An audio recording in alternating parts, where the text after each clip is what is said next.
Assalamualaikum warahmatullahi wabarakatuh.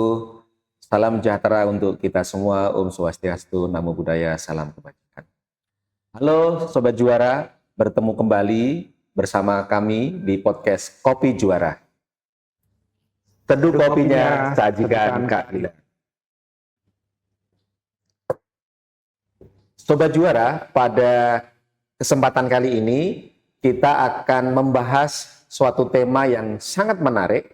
Karena tema yang akan kita bahas ini adalah tentang sesuatu yang sebelumnya belum pernah diatur di dalam sistem peradilan pidana kita. Apa itu? Yaitu tentang pengakuan bersalah atau plea bargaining. Ini sangat menarik karena tentu akan menimbulkan banyak pertanyaan.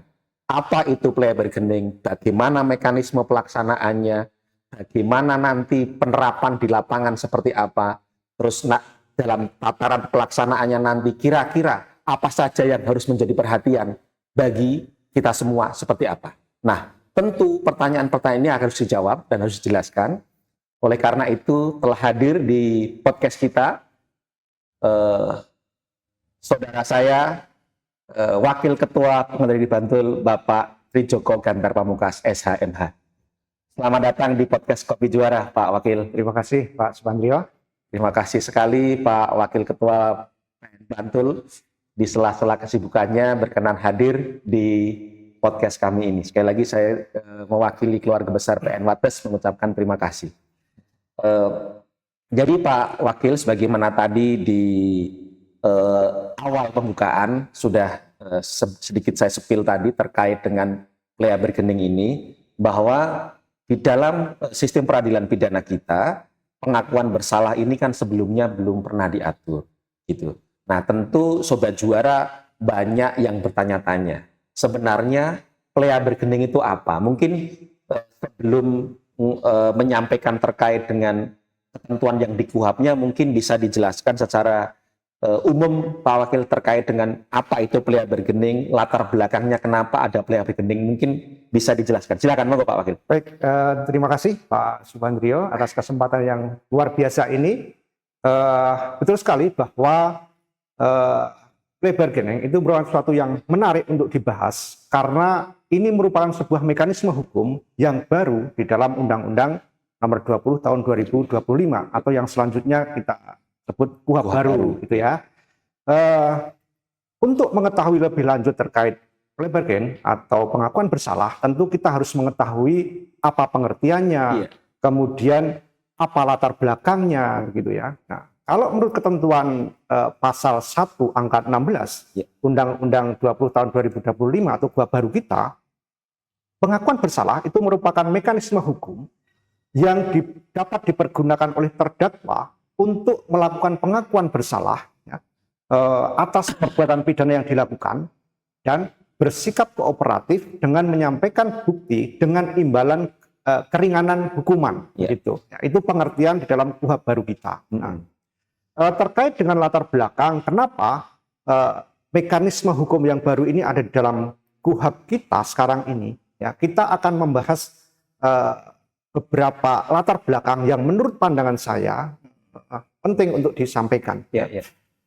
Yang pertama, tentu kita harus paham bahwa di dalam KUHAP baru itu terdapat beberapa atau bahkan banyak alternatif mekanisme penyelesaian perkara pidana, gitu ya. Ada MKR, ada plea bargain ini, ada DPA untuk korporasi, betul. Dan masih banyak hal yang lain. Nah, menurut saya mekanisme-mekanisme ini tentu menyesuaikan dengan perubahan atau pergeseran paradigma penyelesaian pidana dari yang sebelumnya di KUHP yang lama ke KUHP yang baru. Sistem yang lama, sistem yang baru. Demikian juga dengan tujuan. Tujuan dulu lebih banyak kepada misalkan pembalasan, penjeraan, nah, sehingga lebih banyak kepada pidana penjara umpamanya. Namun sekarang di dalam KUHP yang baru dan sistem kita yang baru ini, tujuan pemidanaan itu sangat beragam. Ya. Contoh misalkan, salah satu tujuan pemidanaan adalah bagaimana kita melindungi hak-hak korban dan menjaga keseimbangan sosial yang goncang karena perbuatan pidana. Ya. Oleh karenanya ada mekanisme di KUHAP dibuat MKR. Oke. Restoratif Restoratif justice ya. Kemudian ada tujuan juga bagaimana menumbuhkan rasa penyesalan terhadap terdakwa, melepaskan rasa bersalah terdakwa sehingga dapat menjadi orang yang baik di kemudian hari. Oleh karenanya dibuatlah mekanisme pengakuan bersalah ini atau plea bargain. Ya, artinya mekanisme-mekanisme ini akan mengikuti pergeseran tujuan pemidanaan kita, gitu. Ya. Nah, itu yang pertama. Yang kedua, latar belakang yang kedua, tentu secara faktual kita tahu bahwa banyak sekali perkara-perkara yang kita tangani itu sebetulnya perkara-perkara yang dapat diselesaikan secara singkat, efektif, ya. Karena sebagian besar perkara kita itu adalah perkara-perkara yang cukup sebetulnya ringan saja, gitu ya. Bisa diselesaikan dengan cepat. Betul sekali. Ya. Namun karena sistem kita tidak memungkinkan, sehingga terjadi banyak penumpukan perkara karena harus diselesaikan dengan acara yang biasa. Prosesnya lama. Prosesnya lama, ya. Nah, untuk mengakomodir hal tersebut, maka MKR plea bargain ini dibuat untuk mengikis perkara-perkara tersebut dengan cara mengefektifkan penyelesaiannya. Karena apa? Karena plea bargain ini nanti mekanismenya adalah dengan pemeriksaan singkat, yang tentunya perkaranya disidangkan dengan cara yang lebih efektif, cepat, namun tepat sasaran. Nah, itu dua alasan yang menurut saya kenapa kok plea bargain ini cukup penting untuk ada di dalam KUHP yang baru kita ini. Oke. Terima kasih Pak Wakil, luar biasa di awal diskusi kita ini. Nah, mungkin untuk menyambung ke sana sebelum kita masuk kepada hal yang sifatnya teknis Pak Wakil ya. Jadi tadi udah disampaikan terkait dengan pengertian dan latar belakang. Tapi Sobat Juara saya yakin juga banyak yang pernah membaca tentang plea bargain ini walaupun belum pernah diatur sebelumnya. Selama ini kan kita tahu bahwa plea bargain itu dikenalnya di sistem negara-negara yang common law gitu. Orangnya lihat di Amerika film-film pengakuan bersalah begitu. Nah, mungkin bisa dilihat kira-kira nih pengakuan bersalah di dalam sistem common law di sana gitu dengan yang di kita ini itu sama persis gitu. Ataukah itu sebenarnya nanti ada penekanan yang agak berbeda gitu Pak Wakil. Mungkin bisa dijelaskan Pak. Terima kasih. Terkait dengan plea bargain yang kita adopsi sekarang ini di KUHP baru kita ini, ya memang sebelumnya plea bargain ini banyak sekali dipergunakan di negara-negara dengan sistem common law. Sementara kita yang menggunakan civil law itu tidak menggunakan itu, gitu ya. Kenapa kok di sana di common law itu lebih banyak menggunakan plea bargain? Karena di sana itu keefektifan pelaksanaan persidangan itu sangat ditekankan. Sementara di dalam sistem kita yang civil law, kebenaran material itu sangat-sangat diperhatikan. Sehingga peran aktif hakim di sistem civil law itu sangat-sangat kental sekali, sangat kuat sekali.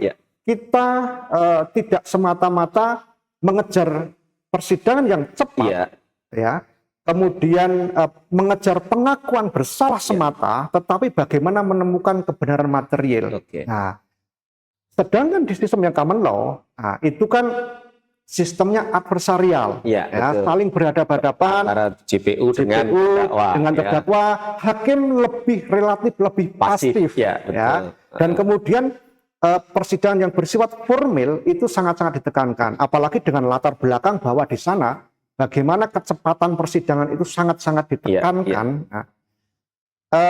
Kemudian ketika kita juga tadi ke latar belakang yang kenapa kok plea bargain itu dikembangkan di sini untuk efektivitas persidangan, yang kita adopsi sekarang tidak 100% mengadopsi sistem plea bargain di mana saling berhadapan-hadapan, kemudian saling tawar-menawar, mengabaikan kebenaran formil, tidak juga. Nah, yang kita pakai sekarang di KUHP kita dengan mengadopsi plea bargain, menggunakan plea bargain, mekanisme plea bargain, tetapi dengan tetap mempertahankan proses untuk pencarian kebenaran materialnya. Betul. Jadi keaktifan hakim di sini sangat-sangat kental, tetap kental. Itu nanti akan kita lihat bagaimana mekanisme plea bargain selanjutnya, bagaimana seorang hakim mengendalikan sebuah perkara, apakah ini dapat dikabulkan plea bargainnya ataukah tidak.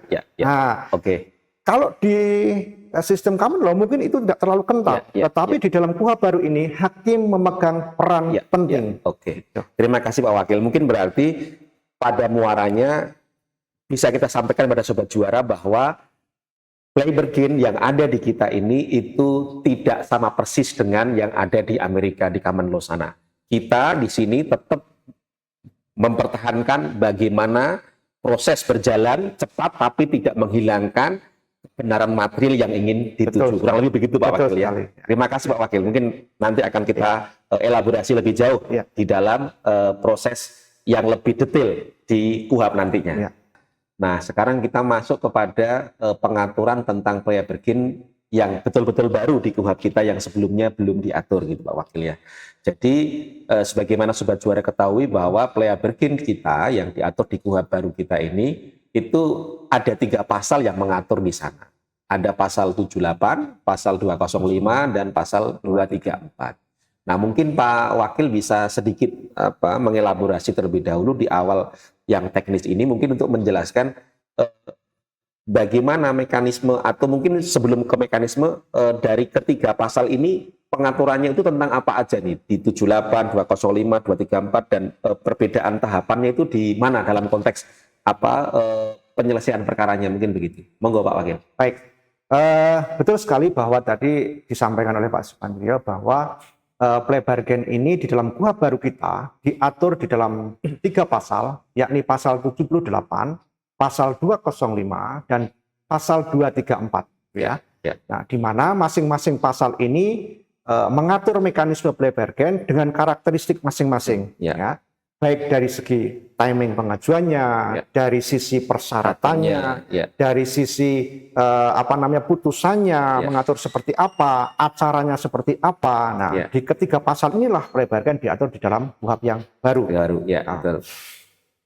Kalau kita melihat dari ketiga pasal ini dari sudut kapan pengajuannya, terdapat perbedaan timing kapan seorang terdakwa atau tersangka ini dapat mengajukan pengakuan bersalah.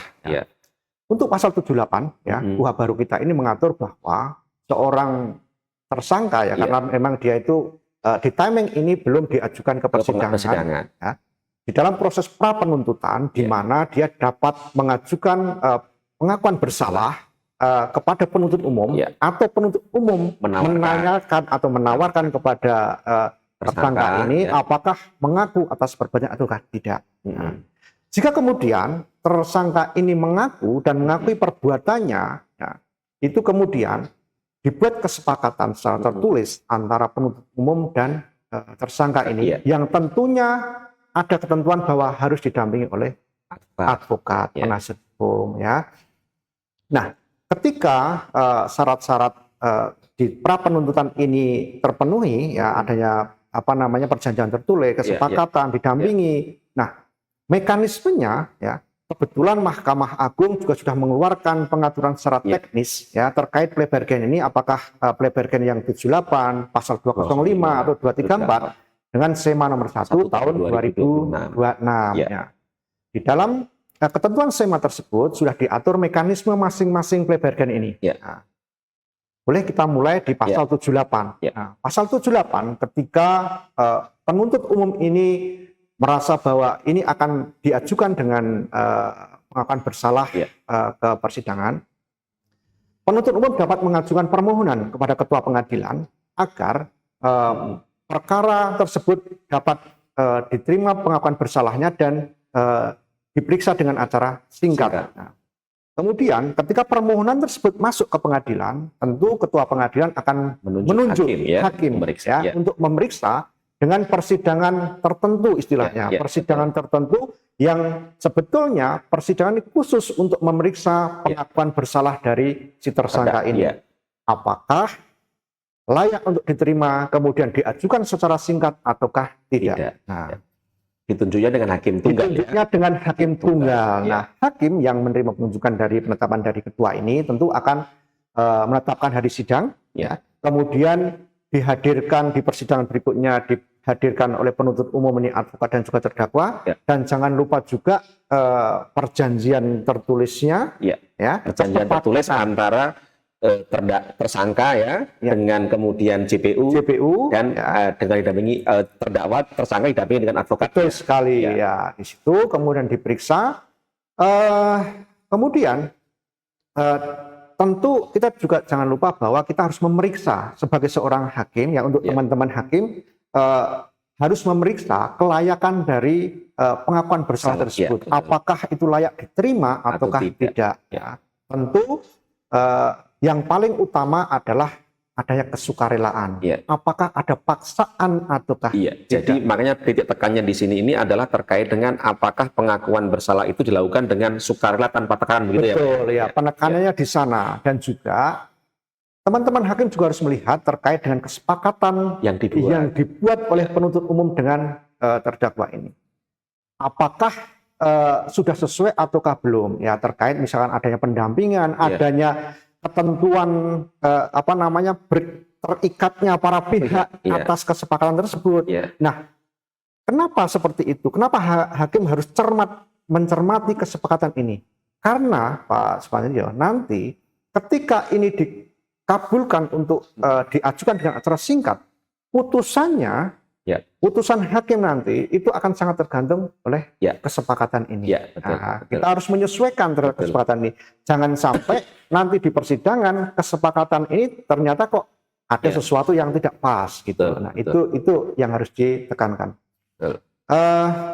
Tapi mungkin begini Pak Wakil, sebelum sampai kepada tahapan yang lebih detail lagi ke sana, mungkin perlu dijelaskan terlebih dahulu terkait dengan ini pasal 78 ini syarat-syarat untuk pilihan hakimnya kira-kira seperti apa? Mungkin biar Sobat Juara mungkin ada gambaran sebelum sampai kepada hal yang sifatnya teknis, lebih teknis lagi, mungkin lebih tahu di awal mungkin. Terima kasih. Betul sekali bahwa di pasal 78 ini mengatur secara khusus perkara-perkara apa saja dan atau subjek pelaku seperti apa yang dapat dikabulkan untuk melakukan pengakuan bersalah. Di dalam ketentuan pasal 78 ayat 1 terdapat 3 syarat. Yang pertama adalah perkara yang dapat diajukan pengakuan bersalah adalah perkara-perkara yang ancaman pidananya maksimal 5 tahun dan atau denda di golongan 5. Kemudian terhadap pelaku itu harus pelaku yang baru pertama kali melakukan tindak pidana. Kemudian ada syarat juga bahwa pelaku ini terhadap perkara-perkara tertentu itu harus sudah mengembalikan kerugian atau restitusi. Nah, itu ketentuan syarat dari pasal 78. Jadi tidak boleh sebuah perkara yang ancaman pidananya di atas 5 tahun terus mau mengajukan plea bargain gitu ya. Itu syarat pokoknya di situ. Terus mungkin nanti bisa diinikan Pak Wakil bisa dilanjutkan lagi. Tadi terkait dengan bahwa ketika sudah diajukan kepada hakim, tadi kan hakim memeriksa ini kan, memeriksa terkait dengan persyaratan-persyaratan yang sudah ditentukan dalam pasal 78 apa aja untuk dinilai. Nah, mungkin yang perlu dijelaskan kepada Sobat Juara juga, ini bagaimana nanti output dari putusan hakim tunggal ini kira-kira seperti apa? Mungkin perlu dijelaskan. Outputnya seperti apa yang bisa dijatuhkan oleh hakim nanti. Jadi ketika persidangan tertentu ini, hakim tunggal ini memeriksa bahwa pengakuan bersalah ini layak atau tidak, dikabulkan atau tidak.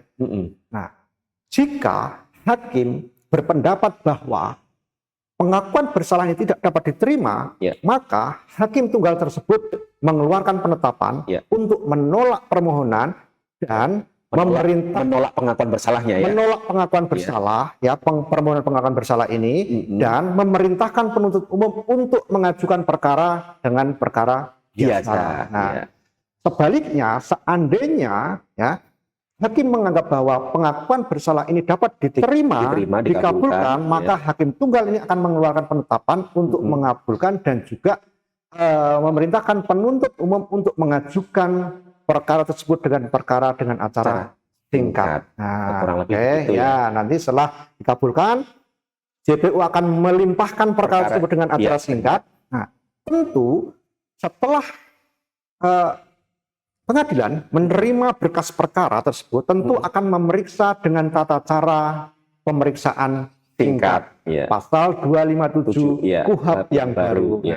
Berlakulah sampai di situ ketentuan-ketentuan pasal 257 untuk pemeriksaan perkara yang pada saat tahap praperadilan tadi plea bargainingnya diterima, maka ketika dia masuk sudah pakai rezim pasal 257 untuk penyelesaiannya, sehingga acaranya singkat, hakimnya juga tunggal juga ya. Juga betul sekali Bapak. Ya, seperti itu.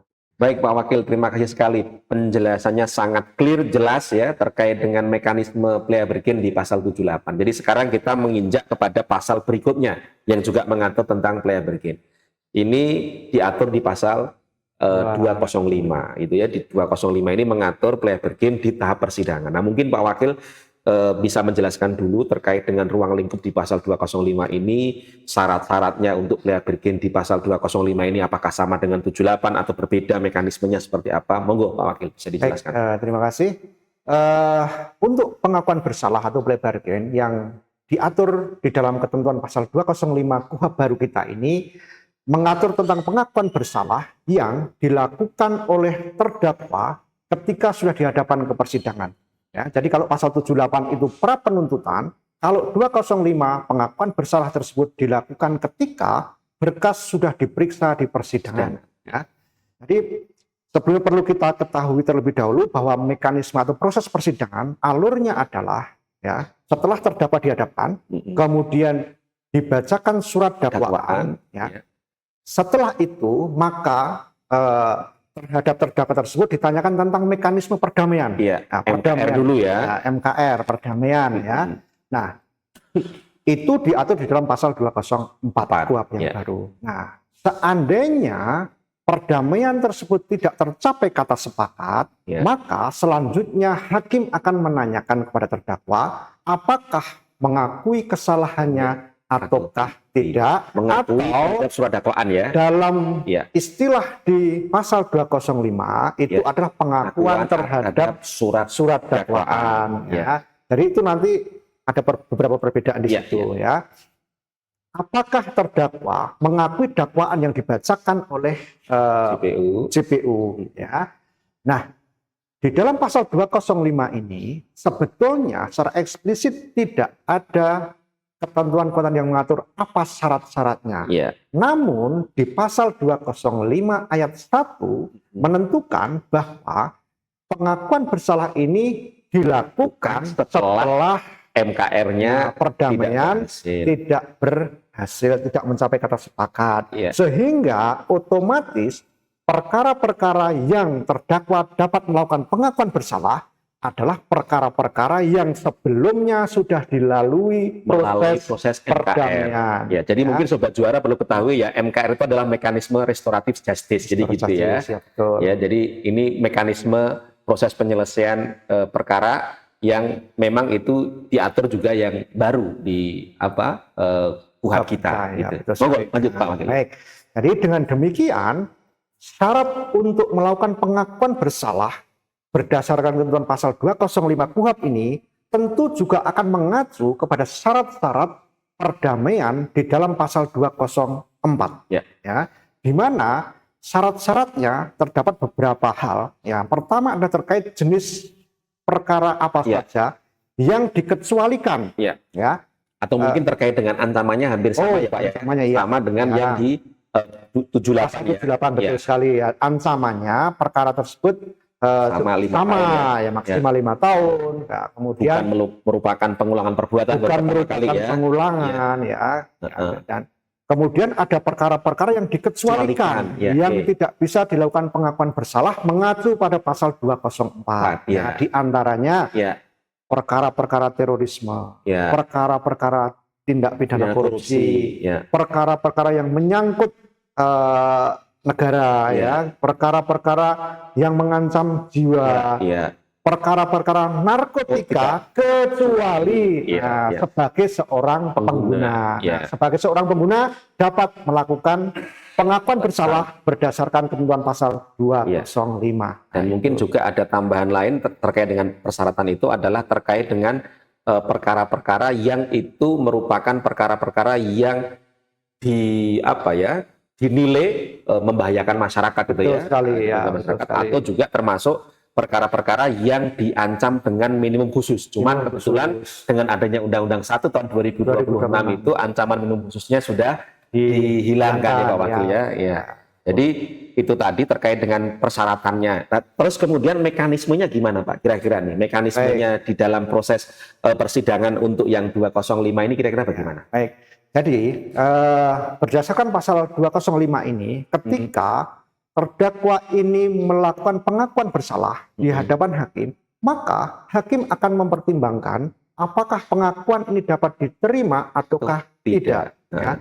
Nah, bagaimana seorang hakim mempertimbangkan titik tekannya di mana? Iya, betul. Mungkin akan pertanyaannya, kenapa seorang terdakwa mengakunya di persidangan? Kenapa tidak di awal penuntutan ya? Kenapa baru sekarang? Betul gitu sekali. Ya. Oleh karenanya, titik tekannya hakim harus memeriksa bagaimana mekanisme proses sebelum sampai pemeriksaan persidangan. Ya. Apakah hak-hak dari si terdakwa ini dipenuhi ataukah tidak? Ya. Satu, misalkan apakah didampingi oleh advokat atau tidak? Ya. Apakah proses penyidikannya itu benar atau tidak? Ya. Apakah dengan kesukarelaan ataukah tidak? Ya. Nah, hakim harus mempertimbangkan itu. Ya, itu titik tekannya di sana. Nah, kemudian seperti yang saya sampaikan tadi, menurut SEMA 1 2026 sebagai petunjuk teknis atas pengakuan bersalah ini, mengatur pengakuan bersalah berdasarkan ketentuan 205 ini, ketika hakim menganggap bahwa pengakuan bersalah ini dapat diterima, maka persidangan yang tadinya menggunakan acara biasa akan beralih menjadi acara singkat. Beralih ke acara singkat, ex officio hakim anggota 2 akan menyidangkan perkara tersebut. Semuanya akan beralih, termasuk penahanannya juga menjadi kewenangan hakim tunggal tersebut, dan kemudian selanjutnya akan disidangkan oleh hakim tunggal berdasarkan ketentuan pasal 257 KUHP acara singkat. Sehingga ketentuannya langsung merujuk kepada 257, sehingga proses periksaan selanjutnya harus dengan acara singkat. Acara singkat, ya, betul sekali. Oke. Ya. Nah, mungkin juga ini yang perlu dielaborasi lagi ini Pak Wakil ya, terkait dengan bunyi pasalnya. Jadi di pasal 78 itu di sana kan disebutin pengakuan bersalah secara detail langsung, gitu kan. Tadi Pak Wakil sudah menyampaikan di pasal 205 itu disebutkan adalah terkait dengan pengakuan terhadap surat dakwaan. Nah, dua perbedaan terminologi ini itu substansinya sebenarnya sama gitu ya, atau sebenarnya ada hal yang memang berbeda dari keduanya gitu. Nah, mungkin Pak Wakil ini bisa sedikit menjelaskan gambaran kepada Sobat Juara. Baik. Monggo. Betul sekali bahwa penyebutan di dalam pasal 78 dengan 205 terdapat perbedaan. Ya, yang sebelumnya adalah pengakuan bersalah, sedangkan 205 adalah pengakuan terhadap dakwaan. Sebetulnya kalau kita membaca ketentuan-ketentuan dalam KUHP, memang ada beberapa ketentuan yang menggunakan perbedaan istilah, tetapi secara substansi adalah sama. Pertama, secara substansi dulu, ya. Secara substansi itu, ketika seseorang didakwa, maka sebetulnya di dalam dakwaan tersebut berisi perbuatan-perbuatan yang diperbuat oleh terdakwa dengan ancaman pidana yang tentunya itu merupakan sebuah kesalahan. Nah, dengan mengakui dakwaan tersebut, maka itu sama saja dengan mengakui kesalahannya. Nah, saya kembali lagi tadi bahwa ada beberapa perbedaan istilah. Ini sama dengan istilah MKR dan perdamaian. MKR di pasal 79 itu menggunakan mekanisme keadilan restoratif. Sedangkan di pasal 204 itu menggunakan perdamaian. Nah, betul. Substansinya sama. Itu sama Pak, seperti itu. Oke. Terima kasih Pak Wakil. Sama ini lagi. Terkait dengan 78 dan 205 ini ada perbedaan lain enggak yang kira-kira membedakan? Atau mungkin dari sisi di dalam pasal 78 kan harus ada perjanjiannya. Di dalam pasal 205 apakah juga memerlukan seperti itu? Ataukah ini sebenarnya tidak perlu perjanjian sebagaimana diatur dalam pasal 78 sehingga hakim ya hanya melihat proses pengakuannya dengan berbagai macam persyaratan tadi. Mungkin monggo Pak. Baik, terima kasih. Betul sekali bahwa terdapat beberapa perbedaan substansial di dalam ketentuan pasal 78 dan 205. Ya. Kalau disebutkan tadi bahwa pasal 78 itu sebelumnya sudah ada kesepakatan, sudah ada perjanjian Yang tertulis, ya. yang nantinya itu harus diikuti, ditepati oleh para pihak yang berjanji di sana. Sedangkan di dalam pasal 205 tidak seperti itu, ya. Dan itu nanti akan berpengaruh terhadap putusan masing-masing di dalam putusan hakim. Ya. Apakah itu mengacu ke pasal 78 ataukah pasal 205 yang nantinya akan mengacu kepada pasal 257, ya. Kalau putusan hakim atas dasar plea bargain pasal 78, maka putusannya akan mengacu kepada perjanjian tadi. Isinya seperti apa. Ya, betul. Jadi sedangkan di pasal 205 putusannya mengacu kepada ketentuan pasal 257 maksimal 3 tahun. Itu perbedaannya. Dan itu juga nanti akan ada perbedaan sedikit juga dengan pasal 234. Gitu. Mungkin ini sebelum kita merujuk kepada yang di pasal 234 nih Pak Wakil ya, sedikit mungkin perlu dijelaskan juga sedikit aja terkait dengan yang tadi dijelaskan. Salah satu persyaratan yang ada di dalam pasal 205 itu adalah ketika nanti ada pengakuan bersalah itu, maka harus dilihat dulu pada saat penyidikan apakah didampingi oleh advokat atau tidak, gitu kan? Nah, yang jadi problem dalam prakteknya tidak semua perkara-perkara yang ini notabene apalagi ancaman di bawah 5 tahun gitu ya, yang memang di situ itu tidak mandatori harus didampingi kecuali kalau misalnya dia tidak mampu misalnya.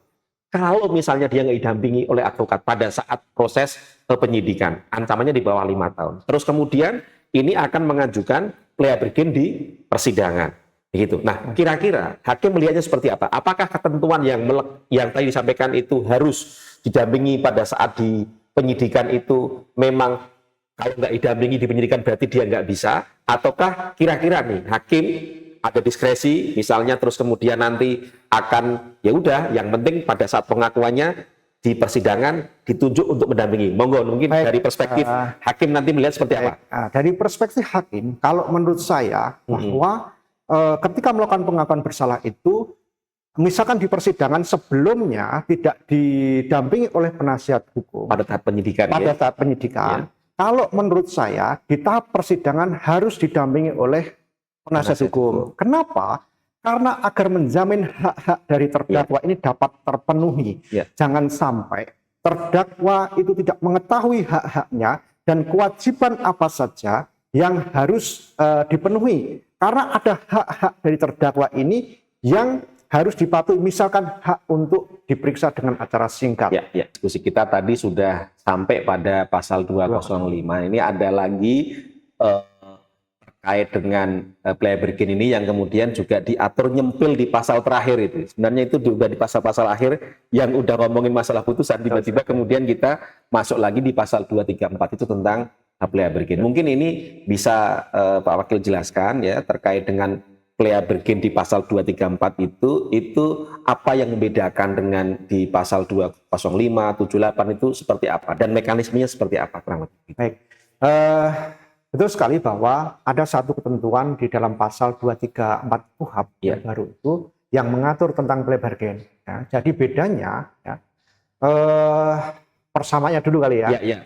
Persamaannya dulu. Kalau pasal 234 itu timingnya pengajuannya adalah sama dengan pasal 205. Ya. Di jadi persidangan ya. Kalau 78 kan pra penuntutan. Ya. Namun yang membedakan kalau tadi di dalam pasal 205 KUHP perkara yang dapat diajukan pengakuan bersalah itu adalah maksimal 5 tahun. Perkara-perkara dengan ancaman pidana maksimal 5 tahun. Nah, sedangkan ketentuan pasal 234 mengatur ketentuan maksimal pidana yang ancaman pidana yang dapat dilakukan pengakuan bersalah itu adalah maksimal 7 tahun. Jadi pasal 234 ini mengatur ketentuan-ketentuan yang perkara pidananya itu antara 5 sampai 7 tahun atau maksimal 5 tahun lah ya, maksimal 5 tahun. Jadi kalau menurut SEMA 1 2026 itu pembagiannya kalau yang antara di bawah 5 tahun ke bawah maka itu menggunakan rezimnya yang 205 kalau di persidangan, tapi kalau yang antara 5 sampai 7 tahun 234. Jadi seperti itu. Nah, tentu mekanismenya sama dengan pasal 205, bagaimana seorang hakim mempertimbangkan apakah layak untuk diterima atau tidak. Kemudian jika layak, maka akan ex officio hakim anggota 2 yang akan menyidangkan dengan acara singkat 257. Namun ada satu perbedaan, yakni terkait putusan yang dapat diambil. Ya. Kalau di pasal 78 tadi mengacu kepada perjanjian, kesepakatan, kalau pasal 205 maksimal 3 tahun seperti pasal 257 KUHP, sedangkan di dalam pasal 234 itu adalah maksimal 2/3 dari ancaman pidana. Ya, itu perbedaan antara pasal 205 dan pasal 234. Dan mungkin yang membedakan juga di situ, kalau di pasal 205 itu pasti ya sudah nanti kalau diterima acaranya dengan acara singkat. Tapi kalau yang pasal 234, kalau JPU tidak mengajukan dengan acara singkat, maka dia tetap diperiksa dengan acara yang acara biasa. Dan penghukumannya, ya pemidanaannya nanti maksimal adalah 2/3 dari ancaman pidananya. Begitu Jadi ya. di situ inisiatif jaksa itu lebih kuat, lebih kuat. Karena apa? Karena tergantung dari pembuktiannya. Jika penuntut umum itu merasa bahwa pembuktiannya mudah, maka dia mengajukan dengan acara singkat. Nah, jika tidak, maka dengan acara biasa. Sehingga prosesnya tetap sidang dengan acara biasa, hakimnya tetap majelis. Tapi kalau JPU-nya misalnya, oke, ini diajukan dengan acara plea bergen diterima, terus kemudian mau dilimpah dengan acara singkat, baru kemudian merujuk pada rezim pasal 257 dengan acara singkat. Begitu Pak Wakil. Betul sekali. Oke. Terus kemudian lagi nih Pak Wakil, di dalam pasal 234 ini ada juga yang mungkin sedikit membedakan dengan di pasal 205, di mana di pasal 234 ini ketika nanti mau diajukan plea bergen itu, ketika memang diterima, maka persyaratan sebelumnya harus ada dibuat berita acara, acara antara terdakwa dengan dengan JPU terkait dengan pelaksananya. Mungkin bisa dijelaskan terkait dengan ini Pak Wakil. Kira-kira jadi betul sekali bahwa berita acara ini harus dibuat oleh penuntut umum dan terdakwa karena di dalamnya terdapat ketentuan-ketentuan yang harus dipatuhi oleh terdakwa ini, gitu ya. Harus dipatuhi oleh terdakwa ini. Bagaimana dia melepaskan hak-hak tertentu seperti hak hak untuk diam, hak untuk menggunakan acara pemeriksaan biasa singkat seperti itu. Jadi harus dibuat berita acara berbeda dengan yang 205. Baik. Luar biasa Pak Wakil, ini kita semua sudah bisa menyelesaikan dari pasal 78, 205, 234. Tapi mungkin terakhir sebelum kita closing statement nanti Pak Wakil ya, terkait dengan diskursus yang ini berkembang di publik gitu ya. Ketika kemudian mekanisme di dalam pasal 78 yang tadi disampaikan itu kan syarat-syarat yang tadi 3 hal yang disampaikan oleh Pak Wakil tadi itu kemudian memunculkan pertanyaan. Ini kan di tahap 78 kan tidak secara rigid diatur sebagaimana pasal 205 yang mengharuskan ada proses MKR terlebih dahulu, sehingga 205 itu syarat-syaratnya dilekatkan kepada syarat MKR juga. Nah, bagaimana dengan yang 78?